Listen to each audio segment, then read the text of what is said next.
ഇന്ന് ഈ സമൂഹത്തിന് വേണ്ടി എല്ലാവർക്കും മനസ്സിലാകുന്ന വളരെ സിമ്പിളായ ഒരു സബ്ജക്റ്റാണ് എടുക്കാൻ പോകുന്നത്. നിങ്ങൾക്ക് ബുദ്ധിമുട്ടില്ലല്ലോ? സന്തോഷമല്ലേ? ചെറിയ കുട്ടികൾക്ക് മനസ്സിലാവും, വലിയ പ്രായമുള്ളവർക്ക് മനസ്സിലാവും, അച്ഛന്മാർക്ക് മനസ്സിലാവും, സിസ്റ്റർമാർക്ക്, എല്ലാവർക്കും അവരവരുടെ പ്രായത്തിനനുസരിച്ച് മനസ്സിലാക്കാൻ പറ്റിയ ഒരു സംഗതിയാണ് ഇന്ന് എടുക്കാൻ പോണത്. Price the Lord, hallelujah. അത് അവസാന വിധി എന്നതിനെ കുറിച്ചാണ്. അന്ത്യവിധി. നിങ്ങൾ വിചാരിക്കുന്നത് അത്ര വലിയ ബുദ്ധിമുട്ടൊന്നുമില്ല, സിമ്പിൾ സംഗതിയാണത്. Praise the lord. അന്ത്യവിധിയുടെ എല്ലാ കാര്യവും നമ്മൾ പഠിക്കാൻ പോയാൽ ഇവിടെ ഒന്നും നിൽക്കുകയല്ല, കുറേ കാലം പഠിക്കാതെ തീരണമെങ്കിൽ. അതുകൊണ്ട് അതിനകത്തെ ഒരു കാര്യം മാത്രമേ നമ്മൾ പഠിക്കുന്നുള്ളൂ. യേശുവിൻ്റെ രണ്ടാം വരവിലാണ് അന്ത്യവിധി ഉണ്ടാകുന്നത്. ശരിയല്ലേ? അതൊന്ന് പറയൂ. നിങ്ങളെന്തിനെ കെർവിച്ചിരിക്കണേ? Praise the lord. ഒന്ന് ഉറക്കെ പറയൂ. അങ്ങനെയല്ലേ? യേശുവിൻ്റെ രണ്ടാം വരവിലാണ് അന്ത്യവിധി ഉണ്ടാകുന്നത്. അങ്ങനെ രണ്ടാമത്തെ വരവിൽ യേശു അവിടെ നിന്ന് മഹിമ പ്രതാപത്തോടെ ഇങ്ങോട്ട് വരുന്ന സമയത്ത് ഭൂമിയിൽ ഒരു പ്രതിഭാസം ഉണ്ടാവും. എന്താ പ്രതിഭാസം എന്നറിയോ? അതാണ് 1 തെസ്സലോനി 4:16. അധികാരപൂർണമായ ആജ്ഞാവചനം കേൾക്കുകയും പ്രധാന ദൂതൻ്റെ ശബ്ദം ഉയരുകയും ദൈവത്തിൻ്റെ കാഹളധ്വനി മുഴങ്ങുകയും ചെയ്യുമ്പോൾ കർത്താവ് സ്വർഗത്തിൽ നിന്ന് ഇറങ്ങി വരും. അപ്പോൾ മരണമടഞ്ഞവർ ഉയർത്തെഴുന്നേൽക്കും.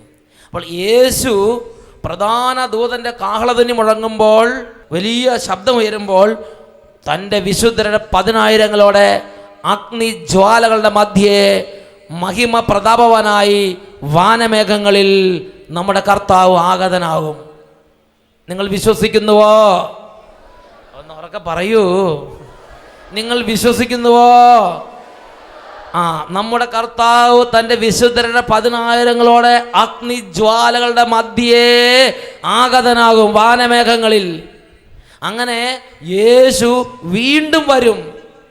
അങ്ങനെ യേശുവിൻ്റെ വരവിൽ, യേശുവിൻ്റെ രണ്ടാം വരവിൽ സംഭവിക്കുന്ന പ്രധാനപ്പെട്ട ഒരു പ്രതിഭാസമാണ് മരണമടഞ്ഞവർ ഉയർത്തെഴുന്നേൽക്കും എന്ന് പറഞ്ഞാൽ, നമ്മളിപ്പോൾ മരിച്ചു എന്ന് വിചാരിക്കുക, കല്ലറയിൽ അടക്കം ചെയ്യുന്ന വിചാരിക്കുക. ആ കല്ലറയിൽ അടക്കം ചെയ്ത് നമ്മുടെ ശരീരം എല്ലാം കൂടെ കൂടി മുകളിലേക്ക് പൊങ്ങി പൊങ്ങി വരും. Price the Lord. എൻ്റെ ചെറുപ്പകാലത്ത്, ഒരു കുട്ടിയായിരുന്ന കാലത്ത്, ഇവിടെ ഇരിക്കുന്ന കുട്ടികളെ പോലെ ഞാനും അങ്ങനെ ഇരുന്നിട്ടുണ്ട്. അപ്പോൾ എനിക്ക് എത്ര ചിന്തിച്ചിട്ടും മനസ്സിലാകാത്തൊരു സംഗതിയാണ് എങ്ങനെ മരിച്ചവർ ഉയർത്തെഴുന്നേൽക്കും. ഞാൻ പറഞ്ഞു, മരിച്ചവരുടെ കാര്യം എന്താ നമുക്കറിയാം. ഇത് 10 ദിവസം കഴിയുമ്പോൾ, അല്ലെങ്കിൽ 1 മാസം കഴിയുമ്പോൾ, അല്ലെങ്കിൽ 6 മാസം കഴിയുമ്പോൾ ഈ മരിച്ച ആളെ കുഴിയിലേക്ക് വെച്ച ആളുടെ സ്ഥിതി എന്താവും? നിങ്ങളൊന്ന് ഉറക്കെ പറഞ്ഞേ. നിങ്ങളുടെ അഭിപ്രായം തുറന്നു പറ. എല്ലാവരും ചീഞ്ഞു പോകില്ലേ? ചീഞ്ഞു പോകില്ലേ? അപ്പോൾ അടുത്ത് വേറെ മരങ്ങളൊക്കെ ഉണ്ടെങ്കിൽ, വാഴയൊക്കെ ഉണ്ടെങ്കിൽ എന്ത് ചെയ്യും? ആ കുഴിയുടെ അടുത്തൊരു നല്ല വാഴ നിൽപ്പണമെന്നിരിക്കും. ആ വാഴ എന്ത് ചെയ്യും? ഇതെല്ലാം കൂടി വലിച്ചെടുക്കും. നമ്മുടെ മറിയാമ്മ ചേട്ടത്തി എവിടെയായി? ആ വാഴ, നല്ല വാഴയ്ക്ക, നീണ്ട വാഴയ്ക്ക പുറപ്പെടുവിച്ച് ആ വാഴയ്ക്ക അത് വെട്ടി പഴുപ്പിച്ച്, അങ്ങനെ വികാരിയച്ഛൻ സന്ദർശനത്തിൽ ചെന്നപ്പോൾ ഇതാ അതിൻ്റെ ഏറ്റവും നല്ല പടല പഴുപ്പിച്ച് അച്ഛന് കാപ്പിക്ക് കൊടുത്തു. എന്നിട്ട് പറഞ്ഞു, രാസവളം ഇടാത്ത ജൈവവളം മാത്രം ഇട്ടാൽ വികാരിച്ച് 40 ഇത്രയും മുഴുത്ത വാഴയ്ക്ക നമ്മുടെ കേരളത്തിൽ ഉണ്ടാകുമോ? ഇത് രാസവളം ഇട്ടത് ജൈവവളമാണെന്ന് പറഞ്ഞു. Price the Lord. അല്ലെങ്കിൽ നമ്മൾ ചിന്തിച്ച്, സുനാമി അടിച്ച് കുറേ പേര് കടലിൽ പോയി. കടലിൽ പോയതെല്ലാം കൂടെ കൂടി എന്ത് ചെയ്തു? മീനെല്ലാം കൂടെ കൂടി കൊത്തി തിന്നു.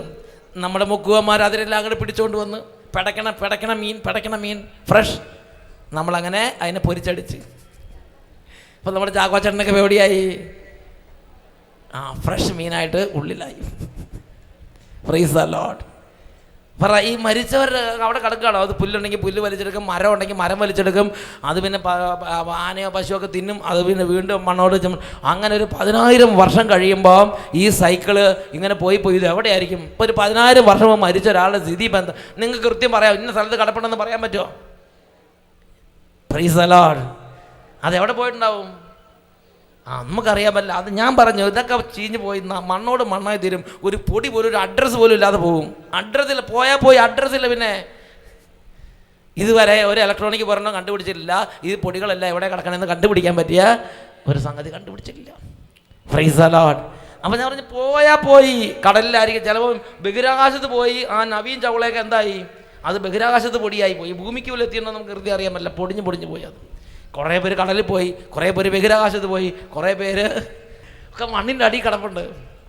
പ്രിയപ്പെട്ട സഹോദരങ്ങളെ, അപ്പോൾ ഞാൻ പറഞ്ഞു ഇതങ്ങനെ പോകും. ഞാൻ പറഞ്ഞ് നമുക്ക് മനസ്സിലാകുന്നൊരു കാര്യമുണ്ട്. മരിക്കുമ്പോൾ നമ്മുടെ ആത്മാവ് സ്വർഗത്തിലേക്ക് പോകും, നമ്മുടെ ശരീരം ഭൂമിയിലേക്ക് പോകും. മനുഷ്യ, നീ പൊടിയാകുന്നു, നീ പൊടിയിലേക്ക് തന്നെ മടങ്ങും എന്ന് പറഞ്ഞ് അച്ഛൻ ആശീർവദിച്ച് പൊടിയിലേക്ക് വിടും. അങ്ങനെ അത് പൊടിയോട് പൊടിയായിത്തീരും. ഇത് നമുക്ക് മനസ്സിലാവും.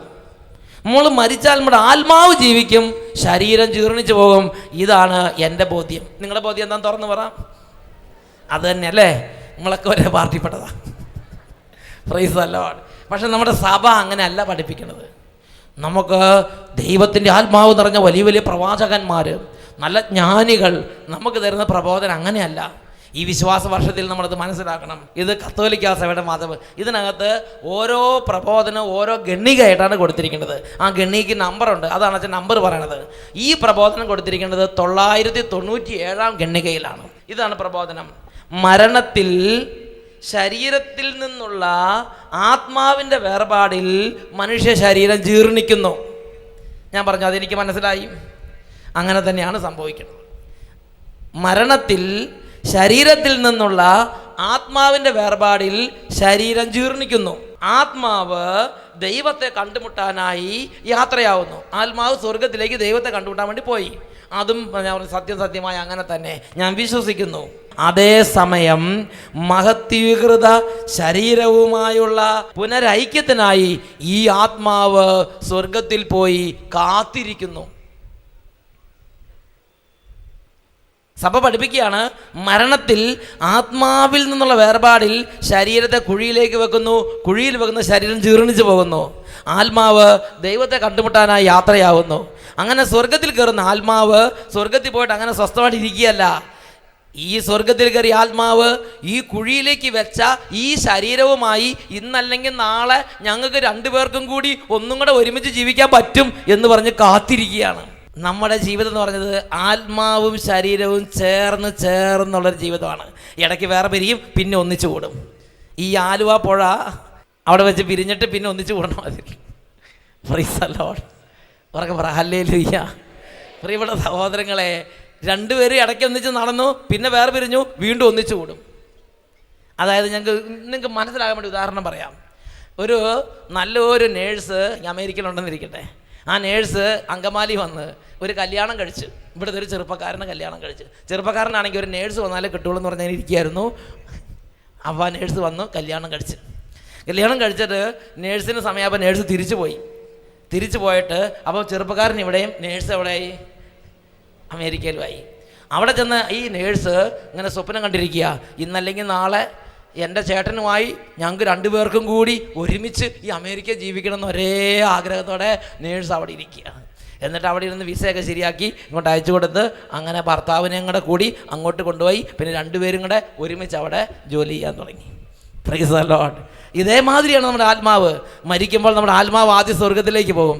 എന്നിട്ട് ഈ ആത്മാവ് അവിടെ ഇന്ന് ഈ ഭൂമിയിലേക്ക് പകുതി ഭാഗത്തെ ഇവിടെ ഇട്ടിട്ടാണ് പോയത്. ആ ശരീരം കൂടി ഇന്നല്ലെങ്കിൽ നാളെ സ്വർഗത്തിലേക്ക് വരുമെന്ന് പറഞ്ഞ് കാത്തിരിക്കുകയാണ്. അതാണ് സഭ പഠിപ്പിക്കുന്നത്. മഹത്വീകൃത ശരീരവുമായുള്ള പുനരൈക്യത്തിനായി ഈ ആത്മാവ് കാത്തിരിക്കുകയും ചെയ്യുന്നു. ദൈവം തൻ്റെ സർവാതീത ശക്തി കൊണ്ട് നമ്മുടെ മർത്യ ശരീരങ്ങൾക്ക് അവിടുത്തെ ശരീരം പോലെ അവിടുന്ന് രൂപാന്തരീകരണം നൽകും. ഇത് വിശുദ്ധ ലേഖനത്തിൽ കർത്താവ് പഠിപ്പിക്കുന്നുണ്ട്. റോമാലേഖനം 8-ാം അധ്യായം അതിൽ 11-ാം തിരുലിഖിതം. ഇതെങ്ങനെ സംഭവിക്കും എന്ന് ഞാൻ പലപ്പോഴും ചോദിച്ചിട്ടുണ്ട്. അപ്പോൾ ദൈവം വെളിപ്പെടുത്തിയതാണ് റോമാലേഖനം 8-ാം അധ്യായം അതിൽ 11-ാം തിരുലിഖിതം. യേശുവിനെ മരിച്ചവരിൽ നിന്ന് ഉയർപ്പിച്ചവൻ്റെ ആത്മാവ് നിങ്ങളിൽ വസിക്കുന്നുണ്ടെങ്കിൽ യേശു ക്രിസ്തുവിനെ ഉയർപ്പിച്ചവൻ നിങ്ങളുടെ മർത്യ ശരീരങ്ങൾക്കും നിങ്ങളിൽ വസിക്കുന്ന തൻ്റെ ആത്മാവിനാൽ ജീവൻ പ്രദാനം ചെയ്യും. പ്രിയപ്പെട്ട സഹോദരങ്ങളെ, ഈ മർത്യ ശരീരം എന്ന് പറഞ്ഞാൽ എന്താ? മർത്യ ശരീരം എന്ന് പറഞ്ഞാൽ ആത്മാവാണോ അല്ലെങ്കിൽ ഈ ശരീരമാണോ? ഏതാണ് മർത്യ ശരീരം? കുട്ടികളെ, ഏതാ മർത്യ ശരീരം? മർത്യ ശരീരം എന്ന് പറഞ്ഞാൽ ഈ പനി വരുന്ന, രോഗം വരുന്ന, മരിച്ചു പോകുന്ന ഈ ശരീരം. ആത്മാവ് വേറെ, ശരീരം വേറെ. അപ്പോൾ ഈ ശരീരമാണ് മർത്യ ശരീരം. എന്നിട്ട് ദൈവവചനം പഠിപ്പിക്കുകയാണ്, യേശു ക്രിസ്തുവിനെ മരിച്ചവരെന്ന് ഉയർപ്പിച്ചവൻ്റെ ആത്മാവ് നിങ്ങളുടെ ഈ മർത്യ ശരീരങ്ങൾക്ക് ജീവൻ പ്രദാനം ചെയ്ത് ഉയർപ്പിച്ച് സ്വർഗത്തിലേക്ക് കൊണ്ടുപോകും എന്ന് പഠിപ്പിച്ചിരിക്കുകയാണ്. വീണ്ടും അതിനെക്കുറിച്ച് മറ്റൊരു പ്രബോധനം നമ്മൾ കാണുന്നത് ഫിലിപ്പിയ ലേഖനത്തിലാണ്. അവിടെ നമ്മൾ വായിക്കുന്നത് ഇങ്ങനെയാണ്, 3-ാം അധ്യായം 21-22 തിരുലേഖനങ്ങൾ. അവിടെ നമ്മൾ വായിക്കുന്നത് ഇങ്ങനെയാണ്, സകലത്തെയും തനിക്ക് കീഴ്പ്പെടുത്താൻ കഴിയുന്ന തൻ്റെ ശക്തി വഴി അവിടുന്ന് നമ്മുടെ ദുർബല ശരീരത്തെ അവിടുത്തെ മഹത്വമുള്ള ശരീരം പോലെ രൂപാന്തരപ്പെടുത്തും. അപ്പം നമ്മുടെ ഈ ശരീരത്തിന് ഇപ്പോഴത്തെ പ്രത്യേകത എന്താ? ഒന്നുറക്കെ പറ. ഇത് ദുർബല ശരീരം. എന്താണ്? ഒന്നുറക്കെ പറ. ദുർബല. എന്താ ദുർബല ശരീരം എന്ന് പറഞ്ഞാൽ എന്താ അർത്ഥം? ദുർബല ശരീരം എന്ന് പറഞ്ഞാൽ ഇത് കുറച്ച് കഴിയുമ്പോൾ ക്ഷീണിക്കും, കുറച്ച് കഴിയുമ്പോൾ ഊണ് കഴിക്കണം, കുറച്ച് ഇതിൽ സഞ്ചരിക്കണമെങ്കിൽ കുറച്ച് ശരിക്കും സമയത്ത് നല്ല ഭക്ഷണം കൊടുത്തില്ലെങ്കിൽ തളർന്ന് എവിടെയെങ്കിലും കിടക്കും. ഷുഗർ കൂടിയ വെട്ടിയിടിച്ച് അവിടെ കിടക്കും. ഫ്രീസ ഷുഗർ കൂടും, പ്രഷർ കൂടും, ദേഷ്യം കൂടും, കുറയും. ഇതെല്ലാം ഈ ദുർബല ശരീരത്തിൻ്റെ സ്വഭാവമാണ്. ദുർബല ശരീരം, ഇതിന് ക്ഷയമുണ്ട്. Price the Lord.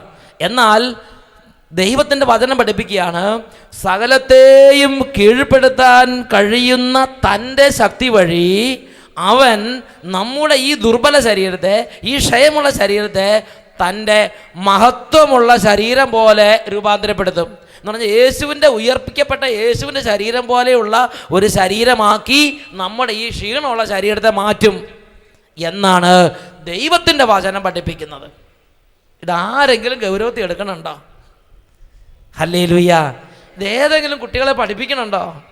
പ്രിയപ്പെട്ട സഹോദരങ്ങൾ, നമ്മുടെ മാർപ്പാപ്പ നമ്മളോട് എന്താ പറഞ്ഞിരിക്കുന്നത് അറിയോ? യുവജന മതബോധന ഗ്രന്ഥത്തിൽ ലോകത്തിലെ എല്ലാ കുട്ടികളോടും, യുവജനങ്ങളോടും, +1 +2 പഠിക്കുന്ന കുട്ടികളോടും മാർപ്പാപ്പ പറയുകയാണ്, ഈ മതബോധന ഗ്രന്ഥം നിങ്ങൾ എല്ലാവരും പഠിക്കണം. ഇതെൻ്റെ ഹൃദയംഗമമായ ആഗ്രഹമാണ്. ബെനഡിക്റ്റ് പാപ്പ ഹൃദയത്തിൽ തൊട്ട് പറയാണ്, എനിക്ക് ഒരാഗ്രഹമുണ്ട് മക്കളെ, ഹൃദയംഗമമായ ഒരാഗ്രഹം എനിക്ക് നിങ്ങളോട് പറയാനുണ്ട്. യുവതീവാക്കന്മാരോടും +1 +2 പഠിക്കുന്ന കുട്ടികളോടും അതിന് താഴെയുള്ള കിഡീസിനോടൊക്കെ ആയിട്ടാണ് പറയണത്.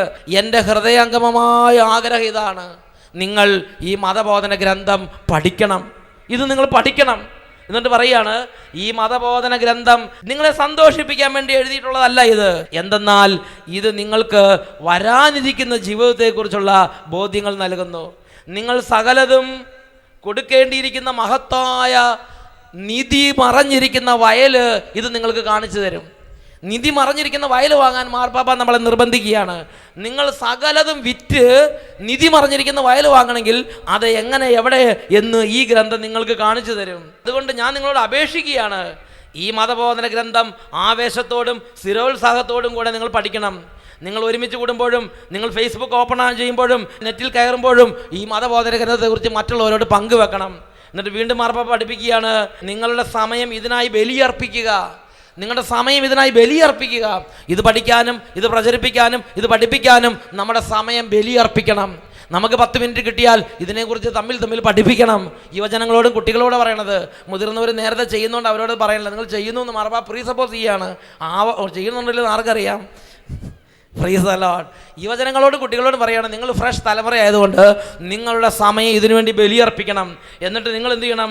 നിങ്ങൾ ബലിയർപ്പിച്ച് നിങ്ങളുടെ മുറിയുടെ പ്രശാന്തതയിൽ, മുറിക്കുള്ളിൽ ഇരുന്ന് ഇത് പഠിക്കണം. എന്നിട്ട് പറയാണ്, ഒരു സുഹൃത്തിനോടൊപ്പം നിങ്ങൾ നടക്കുമ്പോൾ ഇതിനെക്കുറിച്ച് പറയുകയും വായിക്കുകയും ചെയ്യണം. പഠന സംഘങ്ങളിൽ ഇരിക്കുമ്പോൾ, കമ്പൈൻ സ്റ്റഡി നടത്തുമ്പോൾ നിങ്ങൾ ഇതിനെക്കുറിച്ച് തമ്മിൽ പറഞ്ഞു കൊടുക്കണം. നെറ്റ്വർക്കുകൾ രൂപപ്പെടുത്തുമ്പോൾ നെറ്റ്വർക്കിലൂടെ ഇത് നിങ്ങൾ ലോകത്തിൽ പങ്കുവെക്കണം. ഇൻ്റർനെറ്റിൽ പരസ്പരം ഇത് ഷെയർ ചെയ്യണം. എല്ലാ വിധത്തിലും നിങ്ങളുടെ ഈ വിശ്വാസത്തെ പരസ്പരം ഊതി ജ്വലിപ്പിക്കണം. Price the Lord. ഇത് നമ്മുടെ മാർപ്പാപ്പായുടെ ഹൃദയംഗമമായ ആഗ്രഹമാണ്. എന്നിട്ട് മാർപ്പാപ്പ കുട്ടികളോടും, +1 +2 പഠിക്കുന്ന കുട്ടികളോടും, യുവതീവാക്കന്മാരോടും, IELTS പഠിക്കുന്നവരോടും, എല്ലാ രാജ്യങ്ങളിലേക്ക് പോകാൻ വേണ്ടി വിസ അപ്ലൈ ചെയ്തിരിക്കുന്നവരോടും ഇത് മാർപ്പാപ്പ അഭ്യർത്ഥിക്കുകയാണ്. Price the Lord. ഉറക്കെ പറ ഹല്ലേലൂയ. അതുകൊണ്ട് പ്രിയപ്പെട്ട സഹോദരങ്ങളെ, ഇത് ഈ രാത്രി നമ്മൾ പഠിക്കുമ്പോൾ സഭയുടെ ഒരു ആഗ്രഹം കൂടിയാണ് നമ്മളിത് പഠിക്കണമെന്നുള്ളത്. ഉറക്കെ പറ ഹല്ലേലൂയ. കുറച്ചും കൂടെ സന്തോഷത്തിൽ പറ ഹല്ലേലൂയ. ഞാൻ ചിന്തിച്ചൊരു കാര്യമുണ്ട്, സകലത്തെയും കീഴ്പ്പെടുത്താൻ കഴിയുന്ന തൻ്റെ ശക്തി വഴി അവിടുന്ന് നമ്മുടെ ഈ ദുർബല ശരീരത്തെ, പ്രത്യേകിച്ച് മണ്ണോട് മണ്ണായി തീർന്ന് മണ്ണിൽ അലിഞ്ഞു പോയി ഇനി എവിടെയാണെന്ന് അറിയാൻ പാടില്ലാത്ത ഈ ശരീരത്തെ എൻ്റെ കർത്താവ് എങ്ങനെ വീണ്ടും ഉയർപ്പിക്കുമെന്ന് ചിന്തിച്ച് ഞാൻ വലഞ്ഞു. അങ്ങനെ ഇരിക്കുമ്പോൾ എനിക്ക് മനസ്സിലാക്കാൻ വേണ്ടി ബൈബിളിലെ ഒരു ഭാഗം പരിശുദ്ധാത്മാവ് സഭാ പ്രബോധനങ്ങളോട് വെളിപ്പെടുത്തി. അതാണ് എസെക്കിയേൽ പ്രവാചകൻ എന്ന 37-ാമത്തെ അധ്യായത്തിൽ 1 മുതൽ 10 വരെ വാക്യങ്ങൾ. അവിടെ ഒരു പ്രവാചകനെ ദൈവം വിളിക്കുകയാണ്, എസെക്കിയേൽ പ്രവാചകനെ. അങ്ങനെ പ്രവാചകനെ ദൈവം വിളിച്ച് ഒരു വലിയ താഴ്വരയിൽ കൊണ്ടുവന്ന് നിർത്തി. എന്നിട്ട് പ്രവാചകനെ അത് കാണിച്ചു കൊടുത്തു. ആ താഴ്വരയെക്കുറിച്ച് ഇതാ 37-ാം അധ്യായത്തിൽ 1-ാമത്തെ വാക്യത്തിൽ പറഞ്ഞെങ്ങനെയാണ്, കർത്താവിൻ്റെ കരം എൻ്റെ മേൽ വന്നു, അവിടുന്ന് തൻ്റെ ആത്മാവിനാൽ എന്നെ നയിച്ച് അസ്ഥികൾ നിറഞ്ഞ ഒരു താഴ്വരയിൽ കൊണ്ടുവന്ന് നിർത്തി. ഹല്ലേലൂയ. ഞാൻ നിങ്ങളോട് ചോദിക്കട്ടെ, ഇപ്പോൾ നമ്മൾ സമ്മേളിച്ചിരിക്കുന്നത് ഒരു താഴ്വരയിലാണോ അതോ ഒരു ഗ്രൗണ്ടിലാണോ? ഒന്ന് ഉറക്കെ പറയൂ. ഗ്രൗണ്ടിൽ. അപ്പോൾ ഒരു ഗ്രൗണ്ട്, ഒരു മൈതാനവും ഒരു താഴ്വരയും തമ്മിൽ വ്യത്യാസമുണ്ട്. മൈതാനം എന്ന് പറഞ്ഞാൽ ചെറിയ ഒരു സ്ഥലം, ഒരു താഴ്വര എന്ന് പറഞ്ഞാൽ ഒരു ഭൂപ്രദേശം മുഴുവൻ ഉൾക്കൊള്ളുന്ന ഒരു ഭാഗം. അപ്പോൾ ഒരു വലിയ ഭൂപ്രദേശം, ഒരു താഴ്വാരം മുഴുവനെയും കാണിച്ചിട്ട് പ്രവാചകൻ അവിടെ കൊണ്ട് നിർത്തി. എന്താണ് ആ താഴ്വാരത്തിൻ്റെ പ്രത്യേകത? ബൈബിൾ പഠിപ്പിക്കുകയാണ്, അത് അസ്ഥികൾ നിറഞ്ഞു കിടന്നിരുന്ന ഒരു താഴ്വരയാണ്. എന്ന് പറഞ്ഞേ, എന്താണത്? അസ്ഥികൾ നിറഞ്ഞു കിടന്നിരുന്ന ഒരു താഴ്വര എന്ന് പറഞ്ഞാൽ നിറഞ്ഞു കിടക്കുന്നതും അവിടെ ഇവിടെ ചെതറി കിടക്കുന്നതും വ്യത്യാസമില്ലേ? ഇപ്പം കസേര ഇവിടെ നിറഞ്ഞു കിടപ്പുണ്ടോ? അല്ല, കുറച്ചൊക്കെ അറേഞ്ച് ചെയ്ത് അവിടെ ഇട്ടിട്ടുണ്ട്. ഇടയ്ക്ക് വഴിയുണ്ട്, ഫ്രണ്ടിൽ കുറേ സ്ഥലമുണ്ട്, കുറേ വേക്കൻ്റ് ആയിട്ടുള്ള സ്ഥലങ്ങൾ കിടക്കണ ഒരു ക്രമീകരിക്കപ്പെട്ട ഒരു ഗ്രൗണ്ടാണ് ഇപ്പോൾ ഇത്. ഇതല്ല അസ്ഥികൾ നിറഞ്ഞു കിടക്കുക എന്ന് പറഞ്ഞാൽ ഒന്നിൻ്റെ മുകളിൽ ഒന്നിങ്ങനെ അടുങ്ങി കിടക്കുക. ഈ അസ്ഥിക്കുഴി കണ്ടിട്ടുണ്ടോ? അതേമാതിരി ഒരു താഴ്വാരം മുഴുവൻ അടുങ്ങി മേൽക്ക് മേൽ ഇങ്ങനെ കൂടി കിടക്കുകയാണ്, നിറഞ്ഞ് കുമിഞ്ഞ് കിടക്കുക. അങ്ങനത്തെ ഒരു താഴ്വരയിലാണ്. അപ്പോൾ 1-2 പേരുടെ അസ്ഥിയാണോ? പതിനായിരക്കണക്കിന് മനുഷ്യന്മാർ മരിച്ച് 1000, 2000, 3000 ഒക്കെ വർഷമായി, അല്ലെങ്കിൽ 500, 200 ഒക്കെ വർഷമായി, പല കാലങ്ങളിലായി മരിച്ചവരുടെ അസ്ഥികളെല്ലാം കൂടെ കൂടി, തലയോട്ടി എല്ലാം കൂടെ കൂട്ടിയിട്ടിരിക്കുന്ന സ്ഥലമാണത്. പല്ലും തലയോട്ടിയും അസ്ഥിയും ഇതെല്ലാം അവിടെ കിടപ്പുണ്ട്. ഇത് ആരുടെയൊക്കെയാന്ന് വല്ല അഡ്രസ്സ് എഴുതി വച്ചിട്ടുണ്ടോ? അങ്ങനെ ഒന്നും ഒരു വേർതിരിവ് അവിടെ ഇല്ല. ഇത് കൊണ്ടങ്ങോട്ട് കൂട്ടിയിട്ടിരിക്കുകയാണ്. പ്രിയപ്പെട്ട സഹോദരങ്ങളെ, 1000 വർഷം മരിച്ചിട്ടുണ്ടാവും, 500 വർഷം മരിച്ചിട്ടുണ്ടാവും. എന്തായാലും ബൈബിൾ പറഞ്ഞ എങ്ങനെയാണ്, അത് ഉണങ്ങി വരണ്ടിരുന്നു എന്നാണ് നമുക്ക് കിട്ടുന്ന റിപ്പോർട്ട്. ഉണങ്ങി വരണ്ട അസ്ഥികൾ. ഇന്നലെ മിനിങ്ങാന്ന് മരിച്ചൊന്നും അല്ലത്, കുറേ കാലങ്ങളായി മരിച്ച് ഉണങ്ങി വരണ്ട് ദ്രവിച്ച് ചെതുക്കിച്ച് അങ്ങനെ കുമിഞ്ഞുകൂടി കിടക്കുകയാണ്. ആരുടെയൊക്കെയാന്ന് ഒരു ലക്കുമില്ല. അങ്ങനത്തെ അസ്ഥികളുടെ ഒരു കൂമ്പാരത്തിലേക്ക്, ഒരു താഴ്വരയിലേക്ക് പ്രവാചകൻ. എന്നിട്ട് ദൈവം ഈ പ്രവാചകനെ ഈ താഴ്വാരം ചുറ്റിലും ഒരു റൗണ്ട് നടത്തിച്ച്, അങ്ങനെ നടന്ന് വിഷമിച്ച് വേർത്ത് കുളിച്ച് പ്രവാചകൻ ഒരു റൗണ്ട് വെച്ച് എത്തി. അപ്പോൾ ദൈവം ഒന്നും അറിയാത്തൊരു ചോദ്യം ദൈവം ചോദിക്കുക, പ്രവാചക പറയൂ, ഈ അസ്ഥികൾക്ക് ജീവിക്കാനാവുമോ? പ്രവാചകൻ ഏതാണ്ട് നമ്മുടെ അതേ സ്വഭാവമാണ്. ചോദിച്ചാൽ പെട്ടെന്ന് മറുപടി പറയില്ല, തക്കും പൊക്കമൊക്കെ നോക്കിയിട്ടേ പറയുള്ളൂ. അതുകൊണ്ട് പ്രവാചകനോട് ചോദിച്ചു, പ്രവാചക പറയൂ, ഈ അസ്ഥികൾക്ക് ജീവിക്കാനാവുമോ? ദൈവം ഒരു ചോദ്യം. പ്രവാചകൻ ഇടത്തോടും വലത്തോടും നോക്കി, അതിന് പരിങ്ങിലൊരു പാങ്ങുണ്ടല്ലോ, പാങ്ങ് നോക്കി നിൽക്കുകയാണ്. ആ സമയത്ത് പ്രവാചകൻ ദൈവത്തോട് പറഞ്ഞു, കർത്താവ് അങ്ങേക്ക് അറിയാലോ, എന്താ വെച്ചാൽ അങ്ങ് വേഗം പറ. കാരണം പ്രവാചകന് പേടിയായിട്ട് പറയില്ല, ഈ തലയോട്ടി എല്ലാം കൂടെ ഇങ്ങനെ കിടക്കുകയാണ്. Price the Lord. ഉടനെ ദൈവം പറഞ്ഞു, പ്രവാചക ഈ അസ്ഥികളോട് നീ പ്രവചിക്കുക, വരണ്ട അസ്ഥികളെ ജീവൻ പ്രാപിക്കുക, നിങ്ങളുടെ മേൽ ചർമ്മം വെച്ച് പൊതിയും, മാംസം വെപ്പിക്കും, നരമ്പ് വളർന്നു പൊതിയും, ഇതൊക്കെ ഞാൻ വെച്ച് തരും, നിങ്ങൾ എഴുന്നേറ്റ് നിൽക്കുക എന്ന് പ്രവചിക്കാൻ പറഞ്ഞു. ഇത് പ്രവചിക്കാൻ പറഞ്ഞു. പ്രവാചകൻ ഒരു കൂസലുമില്ല. ദൈവം പറഞ്ഞു അത് വേഗം പ്രവാചകൻ പറയും. പ്രവാചകൻ ഇടവല നോക്കേണ്ട ആവശ്യമില്ല. ഉടനെ പ്രവാചകൻ പറഞ്ഞു, വരണ്ട അസ്ഥികളെ കർത്താവിൻ്റെ വചനം കേൾക്കുക. ഇതാ ഞാൻ നിങ്ങളെ ജീവിപ്പിക്കും, നിങ്ങളിൽ ഞാൻ ഞരമ്പുകൾ വെച്ച് പിടിപ്പിക്കും, നിങ്ങൾ മാംസം വളർത്തും, ചർമ്മം പൊതിയും, നിങ്ങൾ പ്രാണൻ നിവേശിപ്പിക്കും, നിങ്ങൾ ജീവിക്കും, ഞാനാണ് കർത്താവ്, നിങ്ങൾ അറിയും. പ്രവാചകൻ ഇത് പറഞ്ഞു തീർന്നതും അന്തരീക്ഷം എല്ലാം കൂടെ മാറി. അതുവരെ നല്ല ശാന്തത, നല്ല സമാധാനം, ഇവിടെ നിങ്ങൾ ഇരിക്കുന്ന മാതിരി നല്ല അച്ചടക്കത്തോടെ ഇരുന്ന അസ്ഥികളാണ്. ഇതങ്ങോട്ട് പറഞ്ഞു തീർന്നതും അനുസരണം പോയി. പ്രവാചകൻ നോക്കുമ്പോൾ അതാ ഒരു തലയോട്ടി പറന്നു വരുന്നു. ഇതാ ഇവിടുന്ന് വേറെ തലയോട്ടി, ഈ 2 തലയോട്ടി ഇടയ്ക്ക് കൂട്ടിയിടിച്ച്. അവിടെ തന്നെ ഒരു കാലിൻ്റെ അസ്ഥി ഇതാ ഓടി വരുന്നു. ദേ ഒരു കൈയുടെ അസ്ഥി അവിടെ നിന്ന് പറന്നു വരുന്നു. നോക്കുമ്പോൾ ക്ഷണനേരം കൊണ്ട് ആ താഴ്വാരം മുഴുവൻ രംഗം മാറി. അസ്ഥിയോട് ചേരാൻ വേണ്ടി ഇതിൻ്റെ ചേരുംപടി ചേർക്കാമെന്ന് കേട്ടിട്ടില്ലേ? അല്ലെങ്കിൽ കസേരകളി കണ്ടിട്ടോ? കസേരകളി ഒരു വിസിലടിച്ചു കഴിഞ്ഞൊരു ഓട്ടം ഇല്ലേ? കസേരകളി ഇല്ലേ ഇപ്പോൾ? അതേമാതിരി ഈ അസ്ഥികൾ താഴ്വാരത്ത് കിടന്ന് തലങ്ങും വിലങ്ങും ഓട്ടായി. തലയോട്ടി പറയാണ്, എൻ്റെ നട്ടലിനെ കാണാനില്ലേ എന്ന് പറഞ്ഞത് ഓടി നടക്കുകയാണ്. ഉടനെ തുടയുടെ അസ്ഥി എൻ്റെ ബാക്കിയുള്ള ഭാഗം കാണാനില്ലെന്ന് പറഞ്ഞാൽ അത് ഓടി നടക്കുകയാണ്. ഇങ്ങനെ ഓരോരുത്തരുടെ അസ്ഥികൾ അതിൻ്റെ ബാക്കി ഭാഗത്ത് അന്വേഷിച്ച് ആ താഴ്വരെ കൂടെ തലങ്ങും വിലങ്ങും ഓട്ടം. അപ്പോൾ ഓടുന്ന സമയത്ത് ചാക്കോച്ചേട്ടൻ്റെ തലയും മറിയാമ്മച്ചേട്ടൻ്റെ തലയൊക്കെ കൂട്ടിമുട്ടുന്നുണ്ട്. എന്നാലും അത് തെന്നിത്തെറിച്ച് വീണ്ടും അതിൻ്റെ ബാക്കി ഭാഗം കണ്ടുപിടിക്കാനുള്ള ശ്രമത്തിലാണ്. കാരണം മുകളിൽ നിന്ന് ഓർഡർ കിട്ടി. അങ്ങനെ ഓടി ഓടി കുറേ നേരം. അപ്പോൾ അത് ഒരു ഭയങ്കര സ്വരമായിരുന്നു അത്. അതുകൊണ്ട് ഈ പ്രവാചകൻ അത് എങ്ങനത്തെ സ്വരാന്ന് വിവരിക്കാൻ വേണ്ടി പരിശ്രമിക്കുന്നുണ്ട്. അടുക്കളയിലെ അലുമിനിയം കലങ്ങൾ കൂട്ടിമുട്ടുന്ന മാതിരി ഒരു സ്വരം എന്ന് പറയാൻ തോന്നി, പക്ഷെ പറഞ്ഞില്ല. അങ്ങനത്തെ സ്വരം അല്ലായിരുന്നു അത്. പിന്നെ തോന്നി ഈ ഫാക്ടറിയിലെ യന്ത്രങ്ങളൊക്കെ ഓണാക്കുമ്പോൾ സ്വരം പോലെ എന്ന് പറയാൻ തോന്നി, പക്ഷെ അതല്ല.